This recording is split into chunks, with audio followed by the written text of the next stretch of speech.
Real estate's pretty buoyant around Australia. Interest rates have never been so low. But there are still some real traps out there for those of you who want to sell, or indeed those of you who want to buy. Well, now, Robert Klaric, he operates out of Sydney. He's been involved in the real estate business for something like 27 years.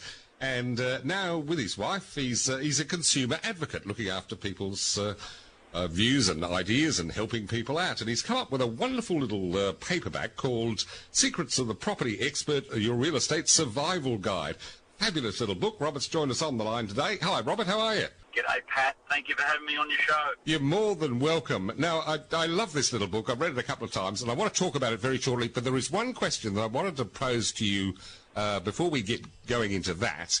Now, you've been involved in real estate for 27 years. You will be aware that there are rumours in the air that sometime down the track, the aged pensioners are going to be in trouble because their family home could be included in their assets, which could in fact reduce the pension. And the figures I saw the other day said the government would save $1 billion. Where they get that from, God only knows.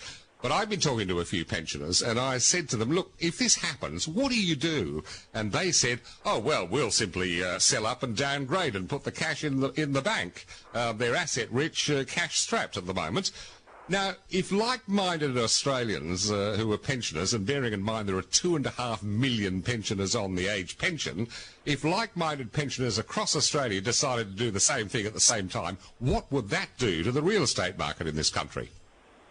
Wow. Look, it's a good question, and the reality is in Australia we are an ageing population now, and at some point, and with interest rates so low, it's really tough for a lot of the pensioners in Australia at the moment because they're not getting, money in the bank's really not doing a lot, and even if we get to a point where they are selling their properties to then downsize, which is an alternative for them to actually unlock some of the capital and the cash that's within the property, buy something smaller and have a bit more money to do the things that they want to do from day to day. That's an interesting scenario. It's crystal ball stuff though, Pat. I mean, It's a hard one to say, oh, look, will that change the market?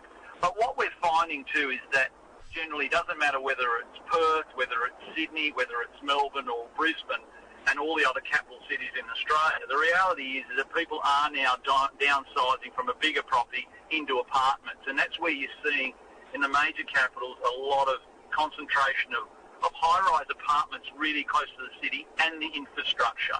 So for a pensioner or someone who's at that age in their life, they want to be close to transport, they want to be close to the hospitals, they want all the conveniences, and some of the bigger homes in outer suburbs don't necessarily offer that, and that's the reason why the home units are becoming a popular choice for those specific reasons. Yep. And, of course, the other thing, of course, is that, people who live in, pensioners who live in Sydney and Melbourne, I mean, their houses are probably much more valuable than, say, Brisbane or Hobart or Adelaide or Perth or Darwin, for example. And therefore, if there was a cap, say, of, $1 million, I mean, the people in Sydney and Melbourne were the ones that are going to get clobbered. Yeah, they will. That's the thing too, and that's why you see, obviously, the movement on the East Coast and West Coast is quite different. You'll get a lot of people out of Melbourne that are retiring, that's selling up, going up north towards Queensland and getting the sunshine and getting property at a cheaper rate, and utilising their money that way. So it's always been that way inclined. But as you rightly said, if something like this would come in, which I think everybody would be hands in the air, I don't think, no matter whether you're a Liberal or a Labor supporter, I don't think any government would be that crazy to start tampering with the biggest asset that anyone owns in Australia, which is normally their home. Yeah, sure path to an election defeat, I would have thought. Yeah, I think so too. I'd agree with you there, Pat. All right, let's have a look at this little book. Now, one of the main things, of course, is why people buy and why are they planning to buy? And you've got a chapter about that in the book, and I suppose that's very important to think about, why do you want to buy? Do you want to upgrade because you've got more kids? You want to downsize? What do you want to do? But you got to plan about it, haven't you?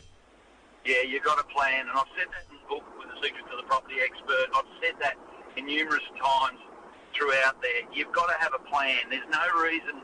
You can't just say, oh, look, I'd just like to buy something. I mean, hello, you've got to have a rule plan in place to say, what do I want to buy? why am I buying it for? Is it a lifestyle thing? Is it an investment? You know, work out first what you're doing it for, and then you can work back from there. More importantly, also work out what you can afford. The interest rates are low at the moment. However, they're not always going to be low. And over 25 years plus in business, Leonie and I have both seen it. I remember it was just Thai takeaway and watching a video at home when the rates were 16, 17% back in the years gone by. Thank goodness we're not at those rates today, but they're awfully low. So what it tells me is that one day they're going to go back up. So make sure that you can afford it. And I've actually got a little bit of chapter in one of the books there. Always calculate the interest rates potentially going up, and then can you still afford the property that you bought with the higher rates in place? And, of course, location is also very important too, particularly if you've got a family. Yeah, very much so. And again, I think, like, look, you know, obviously in WA and New South Wales and states like that, people want to be where there's the infrastructure. They want transport, they want schools, they want it, and that's the reason why the capital cities like Perth and Sydney have done so well, because all the infrastructure is there, and that'll play a key factor on property as we, you know, over the next 5 to 10 years. And, you know, I see it a lot that a lot of people are buying properties off the plan, not necessarily that close to the city, and realise that you've got to do your research. And I say that in the book many a times. Your default button for real estate has to be research, research and research. You've got to make sure that you know where you're investing and why you're investing there. What looks good on a brochure may not look good in real life when it's finished, and it may not be in a location that's desirable. Absolutely. And, of course, you know, you've got to make the choice. Do you want a standalone house or do you want to go into an apartment? Now, of course, apartments have usually got strata titles, and there are all sorts of clauses, and you really need to read through the book of rules before you go buying an apartment, I would have thought. Yeah, very much. And especially with strata levies these days, you know, they're not going down. Most of the buildings that you buy into, some of the strata levies are super expensive per quarter, and you've really got to make sure what you're signing up to. You know the dollars that are attached to it every quarter, and they will vary in apartment block to apartment block, depending on whether the block's got a lift in it, whether it's got a pool in it. And again, they all look great when you're buying them, and a lot of people are buying things off the plan. But realise that when everybody's moved in and you've got to pay the strata levies to actually maintain the properties, that's where they go through the roof. Absolutely. And, of course, you know, if you're going to buy a house in the suburbs or wherever, you want to be aware of what's going on around you. I mean, you do say in the book, for example, that somebody who bought a house and had a tree in the backyard, which was fine during the day, but the fruit bats came at night, and look out. Yeah, it's exactly right. I mean, this is one tip I say to all the buyers. Make sure when you inspect a property and you inspect it, don't just go there during the day or before you go and sign on a dotted line and part with that hard-earned cash. You've got to make sure you go there in the evening and check it out, because sometimes, you know, what's wonderful during the day may not be so wonderful during the night. And, of course, the other thing is make sure, I suppose, that you don't overcommit yourself, because, you know, I mean, so often you hear about young families or couples buying a house and, yes, they've got the dual income, and then suddenly the wife becomes pregnant. Look out. Yeah, exactly. And then all of a sudden the income level is not there and they struggle. They do indeed. And, of course, there are other things associated when you buy a house. I mean, because you've got stamp duty, of course. There's all sorts of things, and inspections and of course, expenses too. Now, of course, you have lawyers or conveyancers in New South Wales. We only have settlement agents in this state, so that's the majority, and most of them are either owned by real estate agents or perhaps some are independent. Yeah. I mean, look, it's with every purchase, and I say this to whether you're buying or selling, you've got to get proper legal representation, and you've got to make sure you've got your advisors close to you so that you can ask a question and feel that you got the answer to it. So don't jump in, no matter what the agents may be saying to you. You know, there might be other buyers' interests and things like that. Don't worry about that. Just make sure you do your homework and make sure you've got good legal representation to make sure that what you're buying is correct. Now, there's a term you used in this book that I wasn't familiar with, but having read it, I understand what it means. So that's the word flipping, which is this investment strategy. But it can backfire on you, can't it? Yeah, very interesting. Very popular Pat, in the USA now. I mean, it has been over the last 3 to 4 years where the market's improved over there. And what flipping is in simple terms, and as you know, you've read the book, but the reality is that people go in and they buy a property. Basically, they try to buy it as cheap as they possibly can. They go in, do a quick reno, a bit like the television show The Block. Get in there as quick as you can and then put it back on the market and try to make a profit. So, you know, it's fraught with its danger on two sides of the fence. If you're a first home buyer thinking, oh, I'm going to make some quick cash, you've got to make sure that you know what you're doing. These days with renovation, one job leads to normally 3. The cost of renovations are more expensive than you'd ever think. And you've got to be skilled at doing it. And not necessarily at the other end, someone's going to love your renovation. So it's fraught with its danger. Yes, there's a lot of people doing it, and it's become a very trendy term that you're going to buy something and flip it. But just, again, and if you're a purchaser of a property that's being flipped, do your homework. Make sure you check it out. Make sure that the works have been done in a workmanlike manner, that a professional builder has done it, and there's some warranties to it so that we know that they've done the job correctly. Now, of course, yeah. The thing there is fair. Good on it. Yeah, that's it. You know, just be careful. Now, it's fascinating when you look at real estate ads, for example, and there are all sorts of words that they use to entice you in. But it seems to me, and you certainly pointed this out in the book, that you really need to read between the lines. I mean, for example, if it says character, it probably means dilapidated and urgently requiring full renovation. I love it. Yeah, it's true. I mean, look, I've been an agent for a long, long time, and now I'm a consumer advocate. So effectively, the agents I used to, each weekend I'd flick through the newspaper and you'd see, people write harbour glimpses, and I think to myself, well, I know that street and I know the suburb. My goodness, they'd have to be abseiling up that chimney to get any harbour view. But normally a harbour glimpse would mean you're standing on that loo with your head stuck out that bathroom window to see something, you know. Yeah. So it's very misleading, isn't it? Well, the agents, this might come as a surprise to all the listeners, they do stretch the truth a little bit sometimes. I'd like to say they embellish, and they probably embellish beautifully, but no, that's the reality of the situation. Yeah. Now, over the years, newspapers and magazines have occasionally conducted surveys asking their readers what they think about certain professions. Usually the lawyers end up at the top of the list, and down the bottom of the list are used car salesmen, politicians, journalists like me, and real estate agents like you. Have things improved, do you think, over the last 20 years? No, Pat, it's interesting you should say that. A good mate of mine in the industry, and one of the best in the industry, sent me the list. And, there's 40 professions that were there. I think, it was real estate agents came in, I think, at 38. Yeah. The politicians came in at 39. And the car salesmen came in at 40. So, and mate, I devastated when I looked at the list. Even sex workers ranked higher than those two professions. So I'm just absolutely gobsmacked when he sent it to me. But I had a bit of a chuckle, and unfortunately, they're the results, and the results are in, and I can't really change it. But there are some good guys out there, and I do mention that in the book too. Yeah.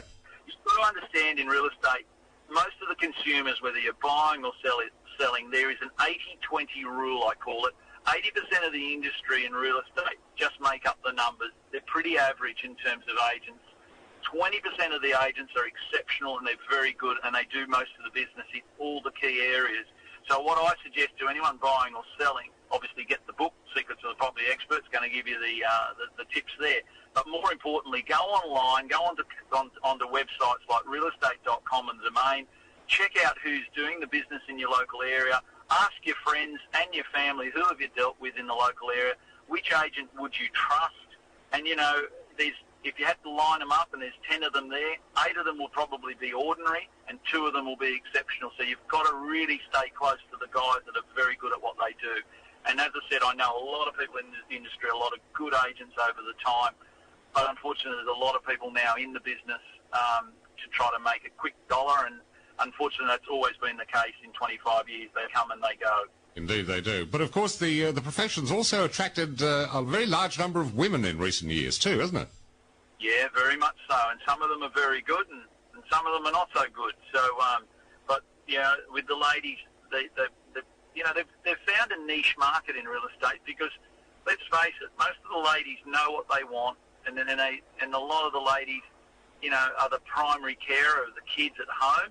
So therefore, they play a big part in the decision when they want to buy a home. And so the ladies in real estate have absolutely clicked onto that, and I'm seeing a real rise in the amount of women salespeople.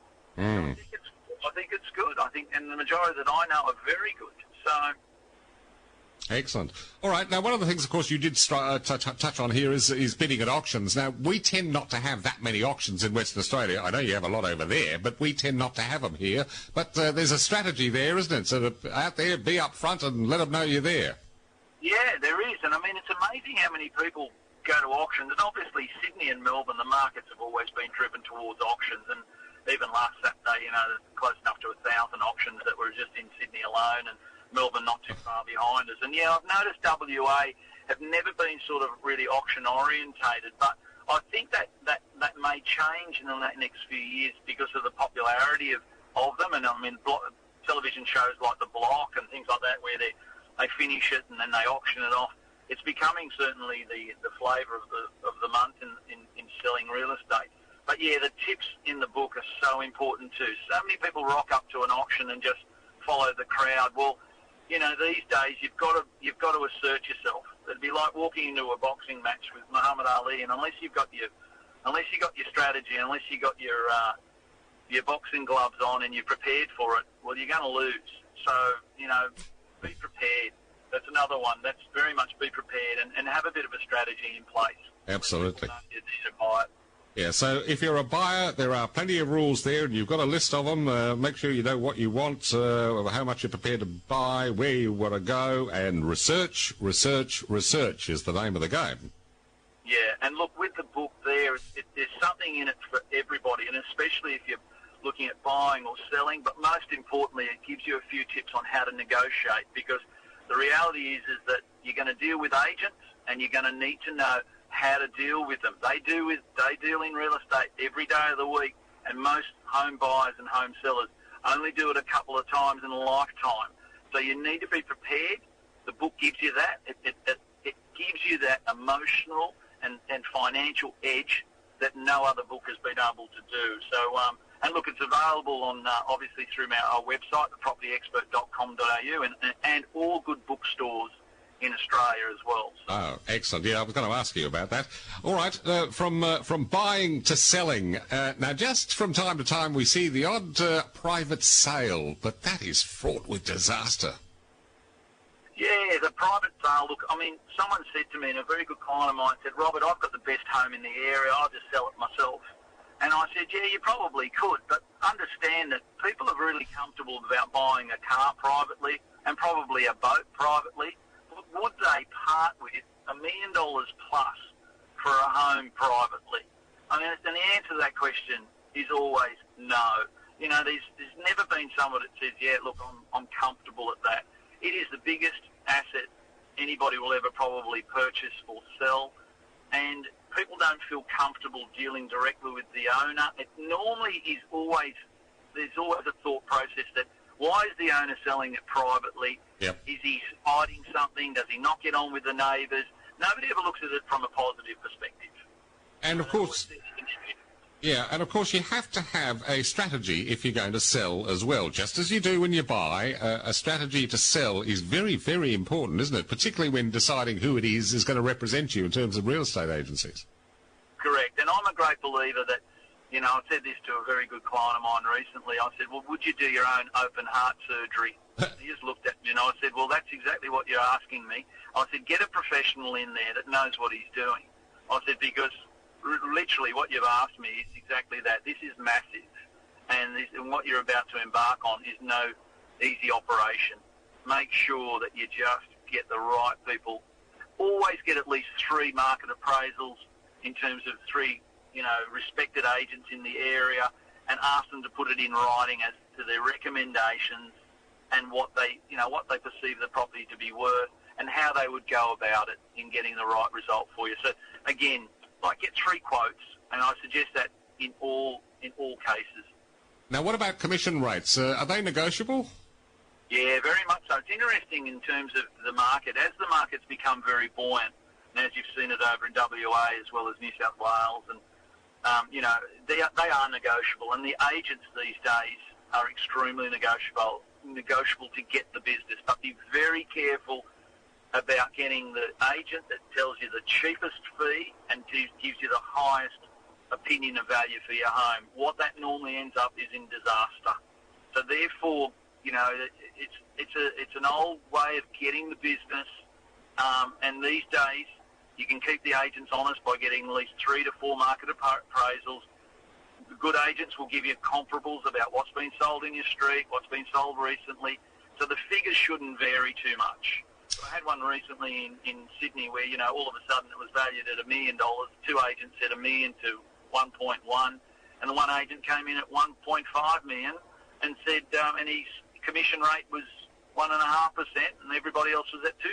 So it was a red flag moment, and I said to my owners, be very, very careful here, because he hasn't substantiated why it's worth that. His fee was the cheapest, and from an owner's perspective, very hard to knock that back when someone's trying to say to your home's worth 400,000 more, and you can get it, and I can do it for 0.5 percentage point cheaper. Yeah. So it's attractive, but if it's too good to be true, probably is.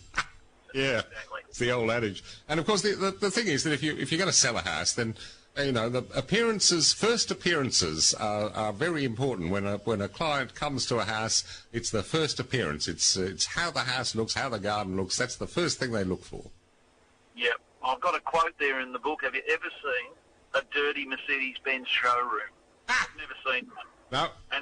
And I think that some people think they can get away with having a big party on a Friday night and then open the property up for an inspection on Saturday and say, well, they can see how beautiful the backyard is and they can see how big the kitchen is and everything's really in a mess. And you can't afford to do that. You've got to be able to present it in the best possible format.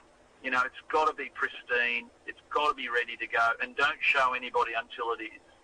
What about the inspections? Now, are you a firm believer in homeowners or home opens, or do you think that perhaps appointments by inspection are a good way to go?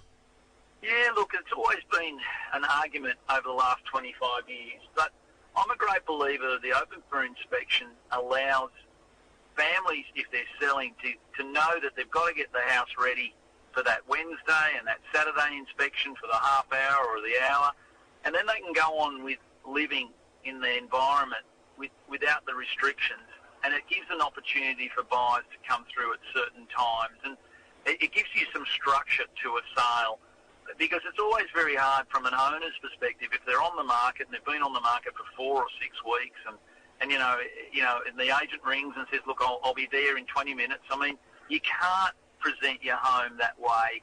You've got, if there's some structure, I think it allows you to present your home to as many buyers as you can at that time.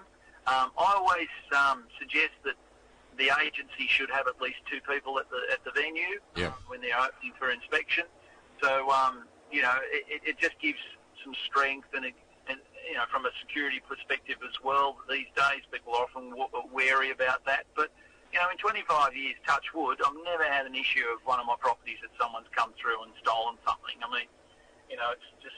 It's one of these things that a lot of people say it happens. Well, I haven't come across it, and if it does, well, a good security system these days, everyone's got home security, and that should deal with that problem very quickly. Yeah. What about house for sale signs? Now, if you live in, say, a little cul-de-sac with half a dozen houses and nobody comes near the place except those visiting, is there any need to have a house for sale sign, do you think? Yeah, look, they are your 24-hour salesperson, Pat. They are there for that specific reason that some people these days will go onto the internet, they'll get the information about where the property is, and they might not ring the agent, but most people don't like to speak to the agent. They'll get in the car and they'll have a drive past. You've got to identify clearly that you want to sell. And if it's got a big board up there that says for sale, that tells them that you're serious. If it doesn't have a board there, people often wonder why. Yeah. And never look at the positives, they look at the negative. But why hasn't he put a board there? Does he not get on with the neighbour? Why is he selling it quietly? People never look at the positives. They always look at the negatives towards why someone's doing something. And it could be a legitimate reason, but the reality is have a signboard. If you're going to sell, make sure your signboard's up there. And make sure it's got all the details on there as well. Yes, and of course, people these days can access the net. I mean, I know I get an email every night from domain.com telling me what's around the local area because I like to know and keep in touch. And they can check that. They can check their local ads in the suburban newspapers and what have you. And I guess if they want to go and do a drive-by and have a look, because if they ring an agent, the agent invariably says, "Oh yes, what's your name? What's your phone number?" And you think, "Oh no, I don't want to give that away." Yeah, exactly. I mean, that's the thing. I mean, with the internet today, it's pretty much an open shop. And for the consumer in real estate, it is fantastic because you really don't have to ask the agent too many questions. You can go online and check out the agency and the agent that's handling it. You'll get a feel for who it is. So do some homework on the agent as well to think, okay, is this bloke locally, is he a shark or is he fair income and is he an honest bloke that's been around for a while? So, you know, experience and wisdom in all industries is important, even more so in real estate. Absolutely. Been around for a while, got a reputation, you'll know about it. Yeah, well, of course, your face is pretty familiar. You're on Sky Business, you're on Channel 9 from time to time, or what have you. So, you know, you've done a fair whack of media exposure in your time. Yeah, I have, and especially in the last couple of years, where obviously I sold a very successful, Leonie and I sold our successful business, which was based on the northern beaches of Sydney, to John McGrath, who's featuring, he's a good friend, and he's on Shark Tank on Channel 10. And in the last 2 years, the Property Expert International got birthed, and we're doing extremely well and enjoying this space because there has not been really a consumer-orientated agent out in the marketplace helping the consumer, and that's our role today, and we're enjoying it, and it's giving us the opportunity to talk to people like yourself, Pat, and get the message out there that, you know, we're going to give you a few secrets and a few tips that's going to help you go that next level in your property search and protect you, because there's not enough of that protection out there. We feel a bit like property bodyguards these days, but that's exactly what's occurred. And again, the book actually helps the consumer find out what they need to know and protect themselves and be prepared. You know, the planning's everything, and research. You know, the default button for any purchase or sale in property has got to be that before you make that final call, that you've researched, that you feel comfortable in the decision that you're going to make based on the information, the research that you've done. Don't just rely on what the agent's telling you. Don't rely on what the market's saying. You make sure that you do your own homework before you go and jump in at the deep end of the pool. Indeed so. Well, it's a fascinating little book. It's produced by the Wild Colonial Company, and as you say, it's available in all good bookstores, and it's only a paperback, so I guess it's not going to cost an arm and a leg.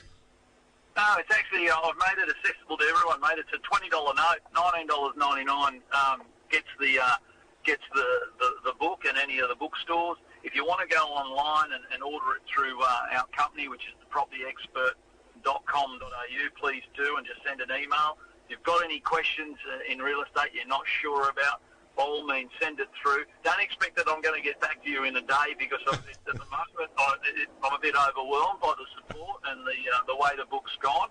But, you know, we'll definitely get back to you, and if there's any questions, by all means, just jump online and like our Facebook page, which you'll be able to go and put comments on. But, you know, the Property Expert International, which we do a bit of work overseas as well. So, look, anything that you need to know is in that little book, and it's been 25 years in the making, Pat. So, it's not, as I said to someone, I'm an overnight sensation. It's just taken me 25 years to get there. Been a lot of hard graft, I suspect, over 25 years. It has been. I'm very proud of what we've achieved, and I'm certainly proud of the book where it actually does help people. It's, you know, I think it'll be a good read for a few people, but there's something in it for everybody, especially if you're buying or selling. It's the sort of, it is your real estate survival guide. It's something that you'd have with you on a weekend, and you've got chapters which you can flick through, and it'll give you the little handy hints to make sure that you've got your checklists in place. Wonderful. Robert Klaric, The Secrets of the Property Expert, your real estate survival guide. Thank you so much indeed for your time today. Really appreciate it, and good luck for the future. Don't work too hard. Oh, listen, Pat, thank you very much, and to all your listeners, thank you very much for the support. As I said, we've been a bit humbled and overwhelmed with the support we've got, but obviously there needed a book out in the marketplace like this, and And I think we've met that in the marketplace, and I really appreciate your time. Always a pleasure, Pat. Yes, Robert Klaric joining us there on the line from Sydney, now a consumer advocate and author of Secrets of the Property Expert, Your Real Estate Survival Guide. It is produced by the Wild Colonial Company, and it's available, of course, at all good bookstores or at the thepropertyexpert.com.au.